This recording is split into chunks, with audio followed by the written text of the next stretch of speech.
Hello class, welcome to the video. What we're going to talk about today is customer-driven marketing strategies. Specifically, we're going to be talking about segmenting the market and targeting and target marketing, which was segmenting is nothing more than breaking it into groups and then choosing a group to market to, basically. All right, so what's a market? A market is basically all the potential buyers. That's your market. So all the potential buyers, if we look at any particular business, all of our potential buyers is everybody in the world. Could be not.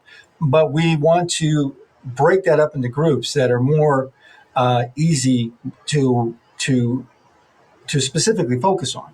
All right, so we do market segmentation. Now, we're not talking about targeting right now. We're just talking about breaking down into groups. We're looking at this world market or whatever. If realistically we're not dealing with a world market, but a large region or a state or a nation or whatever. We're looking at all the people that are going to buy or potentially buy our products in that market. We're going to look at them all, and we're going to break them up into groups. One of the things why we do this is when we break them up into groups, we're not just saying, okay, alphabetical or something like that, right? We're breaking into the groups that we can identify have different specific needs for the marketing mix. All right. So products are going to be product needs are different for these people than these people. Price points going to be different than these people than this people. Location is going to be different than different. All right. So that's what we're doing. Identifiable marketing mix things that we need to look at for each of these specific segments. All right. Segments could be big, could be small. Some of the segments we're going to talk about is geographic segments. Definitely is the most obvious one, geographic segment. State, town, city, state, nation, region, whatever you want to call it. Then we have demographic. Now the demographic is going to be there's going to be a lot within the demographics. We're going to look at a lot of different things. We're going to look at age and life cycle. That has a lot to do with marketing mixes, all right? Age and life cycle. And there's crossover with that. Life cycle of someone who's a retired person, that also changes their economics demographic, or it influences their economic demographic, right? Okay? So we have gender. That's going to matter. Income segmentation, again, applying to different things, all right? And then we have the psychographic. Well, psychographic's a little different. This is more about personality and lifestyles. If someone is, if we have a segment of adventure seekers, and there is people out there in our larger market that are, especially if we're dealing with tourism, right? And in this industry, we're dealing with tourism, whether it's directly or on the peripheral, all right? So if we're dealing with tourism, identifying a segment of adventure seekers is definitely going to be different than people that are just relaxation seekers, right? So those are some of the segments we want to, that would be a psychosomatic or psychographic segmentation. All right. So we have behavioral. Somebody who goes out, if we're talking restaurants, is somebody who eats out all the time, somebody who eats out for lunch, or goes out to dinner, lots of dates, lots of this, that, anything. So that those kind of behaviors. Okay, so we also want to look at maybe multiple segmentations, right? So let's talk about age segmentation. We segment by maybe not age, but by generation. Now, there's a difference, right? A lot of people don't know this or don't think about this, but there's a difference between an age group and a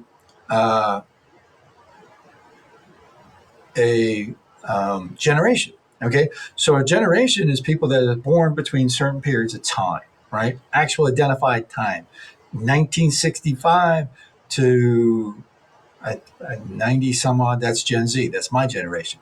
Other generations are different times along through history, right? So age group is 10 to 20 year olds, or 20 to 30 year olds, 30 to 40 year olds. That's different than a generation. Right now, we can apply that age group to a generation, but not in 40 years. 10, 20, Gen Z right now are our young adults, but they won't be in 20, I don't know, 2080. They won't be young adults then, right? So that's why, and you might want to look at those age and things as different segments, all right? All right, now, let's see.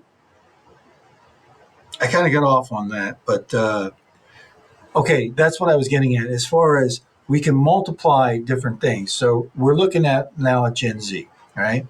And in reality, Gen Z is an age group. We're looking at young adults. Now we have young adults that have already graduated college or graduated high school and are in the workforce, and those are still in school. Now, if we're in a college town like Wilmington and we're trying to open up a restaurant and we want to be a hip restaurant, and we want to appeal to Gen Z, are we going we have different segments there, right? We have Gen Z as a segment, but Gen Z college students or Gen Z professionals. There's a difference because their buying habits are different. The way we market to that, the marketing mix for those two is different, right? So by just saying Gen Z, it's a little bit more difficult to address. By Gen Z college students, that is that's a little bit more focused. Okay, so what do we do once we've done the marketing? Our marketing segmentation. We've done segmentation. Now, at this point, all we've done is broken it down. We've looked at the different groups. We looked at those different ways that we can group people and the different needs that they have. We look at it, the marketing mix applies to products and services and price and all that stuff for one segment doesn't appeal to another, or some that appeals to one segment won't appeal to another, and vice versa. Or there might not be directly, there might be some crossover, but not directly. Okay, so now that we've done that, we're going to look at this and we're going to choose segments that we want to identify and apply our marketing mix to, or create a marketing mix customized towards that segment. Okay, so we're going to look at a lot of different things. We're going to look when choosing. There might be just the fact that this is the product, that this is a vision for our product, and this segment appeals to it, right? But there might be other things that we want to do. We want to look at the segments. We're going to look and see what's their potential for growth, how big they are.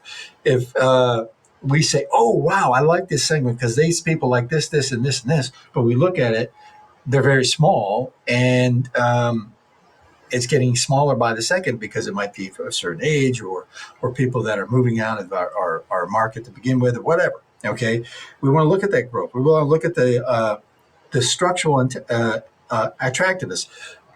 Are they already attracted to who we are as a structure and as a company? All right, and then the company objectives and resources. This is what we're trying to accomplish. Which of these segments is in keeping with our vision, all right, and our resources, right? If it could be a perfect segment that has a lot of potential money, but we just don't have the resources to meet them. Then we have to bypass and let someone else do that one. All right. So how are we going to do this? We could, when we decide how we're going to segment or target, we can look at all the segments and we could just say we're not going to target. We're just going to shotgun our marketing efforts, our marketing mix, and we're just going to shotgun them and see where it lands. Now, some industries, for this, if you're selling toilet paper, I don't know, that's a bad example. Well, maybe it isn't. You're just selling something that everybody's going to buy, period. You can just try to make it as appealing as possible and not worry about the segment. All right. However, it's ineffective in many industries. All right. So you have differentiated marketing.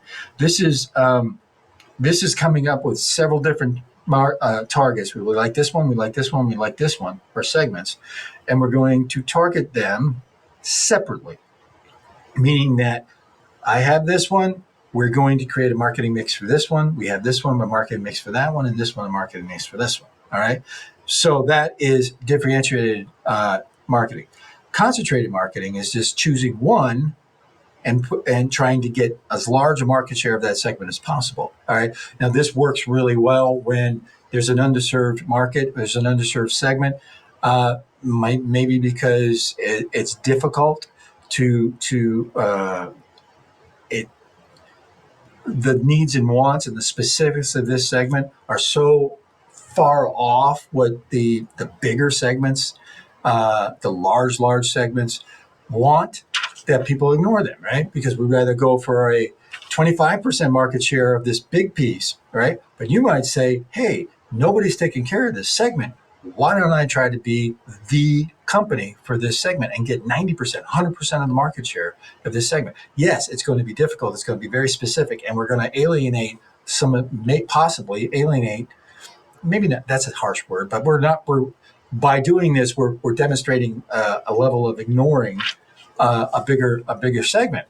But if we get 100% of the market share for this, and we look at the money that they have to spend, and 100% of that market share is enough money for us to be successful on, we do it. All right. Now, that might not work for everybody, but for some people it would, and for some situations it would. All right. So that's all I'm going to talk about in this video. Quickly just talked about segmentation and targeting. There's entire books, entire classes on this, right? So we're just really briefly talking about it. All right. So that's it for this video. I will see you later.